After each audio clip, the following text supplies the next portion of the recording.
How was President Al-Assad? Did he seem at all concerned that he might be on the receiving, or at least part of his country might be on the receiving end of US Tomahawk missiles?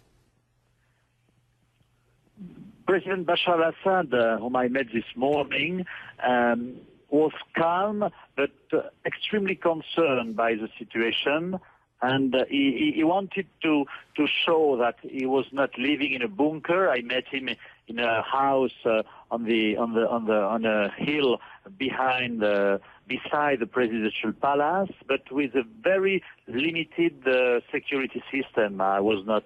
There was no check security before I got there. Just one in the car, and I think he wants to show that he is not living in a bunker, but he is obviously concerned by the seriousness of the situation, and his tone was tough, mainly against France, a hostile state. He told me France will become an enemy of Syria if France participates to the strikes. And he was saying that President Barack Obama is a weak leader, and he would advise the U.S. congressmen to look if it's in their interest to vote for a U.S. strike. And also he was threatening the entire Middle East, saying that the Middle East is boiling and the fire is getting close and close with this threat of strikes. And he didn't say anything about Israel. Let me just jump in here. Let me just jump in here 1 second, George, because on the core question of who actually did gas the people in the eastern Damascus. Now, we've had the US evidence, or part of it, and we know that Assad denies that evidence. So who does he say did it? I asked him the question, and he didn't answer.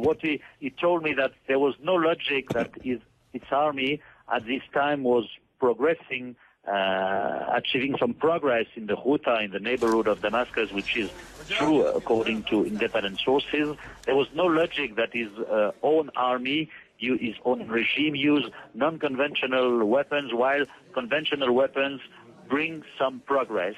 And if Mr. Obama and if Mr. Hollande had any proof, they have to show the world that there are evidence of this attack.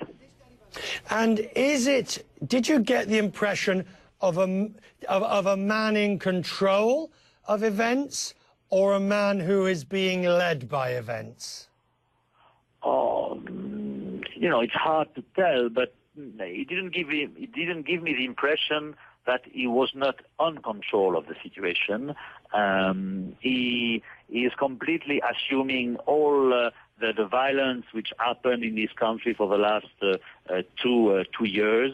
He completely closed the door to any political settlement. I asked him if he would be ready to welcome the opposition in Damascus, to give them security guarantee. He told me, no, now it's a matter of fighting terrorism, and we have to liquidate the terrorists, and after we'll talk about launching a political process. So absolutely no ouverture in his speech, and mainly warning that the U.S. and mainly France, Jordan and Turkey also have been warned by Bashar al-Assad. So absolutely no, he's not. He's worried, obviously, but and the people with whom I talked in Damascus also told me that Bashar al-Assad is in control and is leading the country more than he used to do it perhaps 3, 4, 5 years ago, while there was this assumption that Bashar had to share the power with his brother-in-law, etc.